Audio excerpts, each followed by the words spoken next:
Hello and welcome. I'm Joanna Junak and this is GFN News on GFN.tv. There are still a lot of myths and rampant misinformation around safer nicotine products in Australia. This month, Dr. Colin Mendelsohn, an academic and researcher in tobacco treatment, gave evidence at the New South Wales Parliamentary Inquiry into Vaping. He aimed to introduce lawmakers to the actual evidence and explained that vaping is beneficial overall to public health.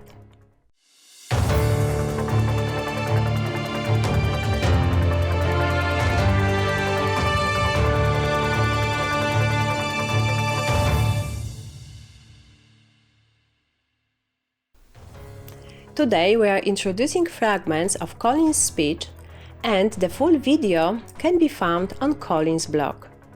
Let's hear what he has to say.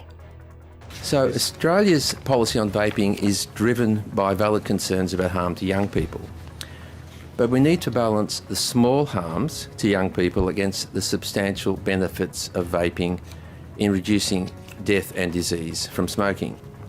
Modelling studies consistently show that vaping has a positive effect on public health overall, and regulation should reflect that. What we currently have with vaping in Australia is prohibition, and drug prohibitions are rarely successful. Vaping is so harshly restricted in Australia that over 90% of users don't comply with the current regulations. This has predictably created a thriving and dangerous black market controlled by criminal gangs with serious escalating violence. The vast majority of products are unregulated, have no quality control, and we've made it easier, not harder, for young people to access these products.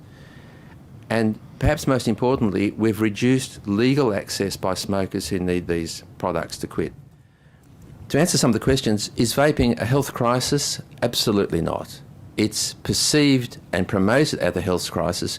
What's a health crisis is that 20,000 Australians are dying every year from smoking. That's a health crisis. No one has ever died from vaping nicotine. We've heard about EVALI this morning. But isn't that just because we don't have the long-term effects We've yet? had 20 years. We've had 20 years. If there was going to be some concern after 20 years, we'd have some clear evidence. In terms of long-term harm, I have to say, I think that's a bit of a furphy. We never insist on long-term proof of harm in any new treatment that we introduce. We introduced COVID vaccines after 3 months. We weren't concerned about, but what about in 30 years' time we might find there's some problem? We thought, no, the risk of delaying this is much greater than the potential risk of introducing it. And that's how we make medical decisions. Yes. And to say that we don't have long-term harm, therefore we shouldn't use it, ignores the fact that 20,000 people are dying every year in Australia, 8 million globally every year. And we've got to consider that in our long-term assessment. Just on the point that you made earlier about are e-cigarettes actually safer than smoking, there is no question that e-cigarettes are dramatically safer than smoking. From the scientific research, we know that there's over 7,000 chemicals in smoke, mostly in high doses. There's generally less than 200 chemicals in vapour. They're mostly less than 5%. Almost all are less than 1% of what they are in smoke. We know that the poisons in vapours after they've switched from smoking drop dramatically. We know that people, when they switch from smoking, their asthma improves, their COPD improves, their blood pressure improves, their lung function improves, they have fewer respiratory functions. So I think there's a lot of moral panic about the harm to young people, but the facts from the scientific literature do not support that being a serious concern.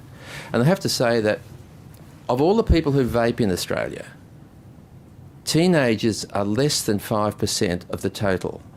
And I think we need to look at the balance of that in determining our policy to vaping. Are we going to make a policy that's causing a small amount of harm to a small number of people?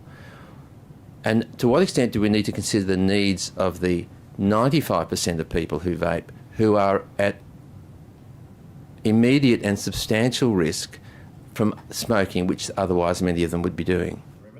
What I'm saying is that there are positive benefits from nicotine.